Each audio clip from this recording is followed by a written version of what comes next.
अब श्वास भरते हुए वापस आ जाइए, निकालते हुए हाथ नीचे बैठ जाइए, निकालते हुए हथेली को स्लाइड करके आगे जाइए, हिप को पीछे खींचिए, चेस्ट और चिन नीचे लगा दीजिए, कमर को बिल्कुल ढीला छोड़ के वापस आइए श्वास भरते हुए।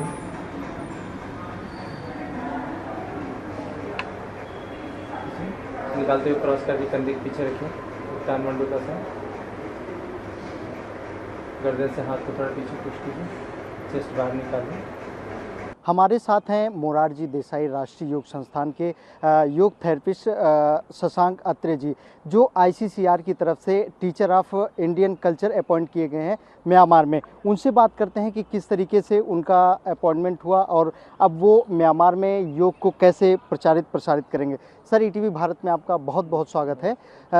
सबसे पहले यही जानना चाहेंगे सर कि आप जो है यहाँ मोरारजी देसाई जो योग संस्थान है, इसमें आप क्या हैं और कैसे आपका जो है टीचर ऑफ इंडियन कल्चर के लिए जो है अपॉइंटमेंट हुआ सर? मैं यहाँ पे योग चिकित्सक के रूप में कार्यरत हूँ और आईसीसीआर वैकेंसी निकालता है लगभग हर साल। तो पूरे भारत से एप्लीकेंट्स अप्लाई करते हैं, फिर उनका एक इंटरव्यू होता है, उसमें शॉर्टलिस्ट करते हैं कैंडिडेट्स को। तो उसको जो लोग सेलेक्ट हो जाते हैं फिर उनका वो ट्रेनिंग करते हैं और उसके बाद उनको अलग अलग कंट्री में ये टीचर ऑफ इंडियन कल्चर के मतलब टीआईसी के रूप में उनको भेज दिया जाता है। फिर वहाँ पे जाके भारतीय संस्कृति का योग का प्रचार प्रसार करना होता है। जी, तो अभी आपके कौन से देश के लिए अपॉइंट किया गया है, कितने समय के लिए अपॉइंटमेंट किया गया है और क्या टास्क दिया गया है, क्या क्या चीज़ें आप वहाँ पर प्रसारित करेंगे? मुझे म्यांमार में यांगून में भेजा जा रहा है, स्वामी विवेकानंद कल्चरल सेंटर में, और वहाँ पे योग का प्रचार प्रसार करना है, साथ में भारतीय संस्कृति का प्रचार प्रसार करना है।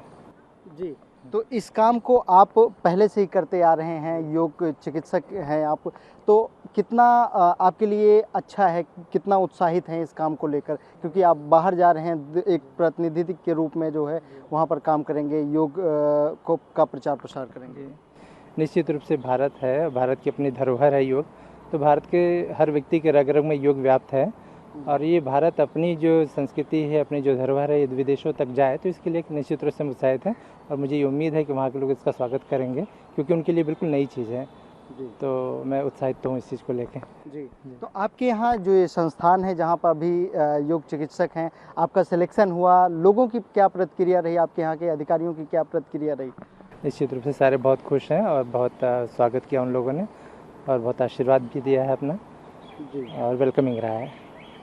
आपके अपने यहाँ के कल्चर में देखा जाए योग है, वहाँ के क्या कल्चर है उसके बारे में भी आपने स्टडी की होगी, तो क्या चैलेंजेस रहेंगे आपके सामने योग को वहाँ पर लोगों के जहन में डालना, उनके दिनचर्या में शामिल करवाने? मुझे अभी बहुत ज़्यादा डिटेल में तो नहीं पता है क्योंकि वो बुद्धिस्ट कंट्री है, तो मैं ये मान के चलता हूँ कि बहुत ज़्यादा चैलेंजेस नहीं होने चाहिए क्योंकि सनातन हो, बुद्ध हो, जैन हो, वो सब एक ही परंपरा से जुड़े हुए हैं, तो मुझे लगता नहीं कि कोई बहुत ज़्यादा चैलेंज होने वाला है। हाँ सर, एक चीज़ और जानना चाहेंगे, आप योग चिकित्सक हैं, योग और जो है और एक दूसरी जो दवाइयों के जरिए मेडिसिन के जरिए जो है कोई किसी बीमारी को ठीक किया जाता है, तो दोनों में क्या डिफरेंट देखते हैं आप, एक योग चिकित्सा और एक जो है जो एलोपैथी है? जी, देखिए योग तो अभी हमारा क्या हो गया ना कि जैसे ये अल्टरनेटिव मेडिसिन के रूप में इसको पहले तो इसको इस रूप में भी नहीं देखा जाता था, लेकिन अब धीरे धीरे लोगों की एक्सेप्टेंस बढ़ी है तो इसको अल्टरनेटिव मेडिसिन के तौर पे देखा जा रहा है। लेकिन करीब काफ़ी सालों से, मैं 2011 से ही यहाँ पे कार्यरत हूँ, तो योग चिकित्सक के रूप में काफ़ी सालों का अनुभव भी है, तो मैं ये देख पा रहा हूँ कि योग से जो चीज़ें बहुत आसानी से ठीक हो जाती हैं वही एलोपैथी के लिए बहुत संघर्ष का विषय बन जाता है क्योंकि हमारे पास ज़्यादातर वो पेशेंट लोग आते हैं तो ज़्यादातर बड़े बड़े प्राइवेट या गवर्नमेंट हॉस्पिटल से इलाज करा के थक जाते हैं, नहीं ठीक हो पाते हैं। सामान्यतः सिर्फ वही व्यक्ति योग में आता है इलाज के लिए, ऐसा बहुत कम देखने को मिलता है कोई व्यक्ति बीमार हुआ और तुरंत भाग के योग में आ गया। तो जब वो चक्कर खा लेता है, डॉक्टर्स लगभग मना ही कर देते हैं और वो निराश हो जाता है, तब उसके बाद कोई उम्मीद नहीं बचती, तब वो ज़्यादातर लोग योग में, आयुर्वेद में, नेचुरोपैथी में और इधर उधर फिर भागते हैं, तब वहाँ जाके वो बहुत आसानी से ठीक हो जाते हैं। तो मुझे ये लगता है कि योग चिकित्सा के रूप में बहुत अच्छा कार्य कर रही है। थोड़ा सा इसको समाज को भी और सरकार को भी इस पर ध्यान देने की आवश्यकता है।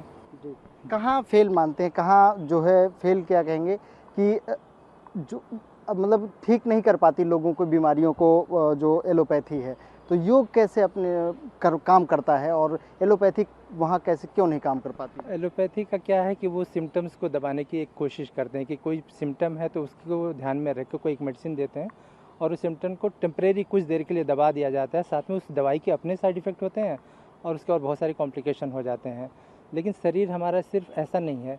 हमारे शरीर को जब तक हम एक जीवन को पूरी तरीके से नहीं देखते ना कि हमारा शरीर एक समग्र व्यक्तित्व को देखेंगे जिसमें शरीर भी है, मन भी है, बुद्धि भी है ना, आपकी भावनाएं भी हैं और आपकी आत्मा भी है।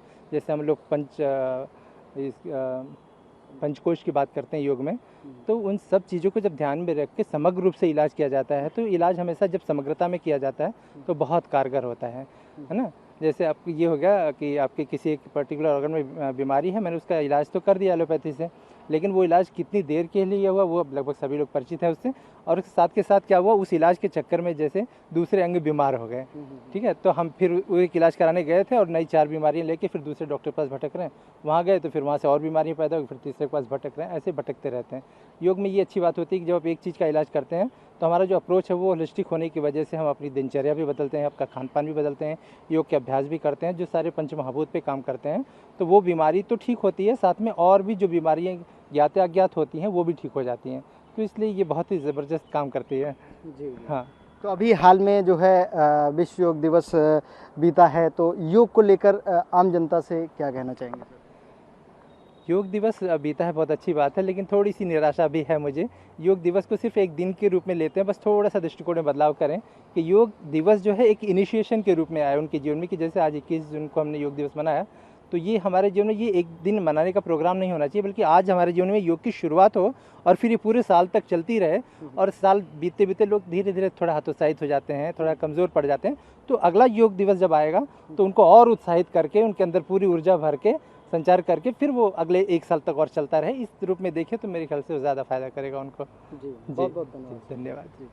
जैसा कि शशांक अत्रे जी ने बताया कि उन्हें जो है ICCR की तरफ से टीचर ऑफ इंडियन कल्चर नियुक्त किया गया है म्यांमार के लिए, और वो उत्साहित हैं इस चीज़ को लेकर कि वह जो है योग को म्यांमार में प्रसारित करेंगे। और उनका ये भी कहना है कि बहुत ज़्यादा चैलेंजेस नहीं होंगे क्योंकि वहाँ पे बौद्धिस्ट लोग रहते हैं और जो है सनातन से मिलते जुलते लोग हैं।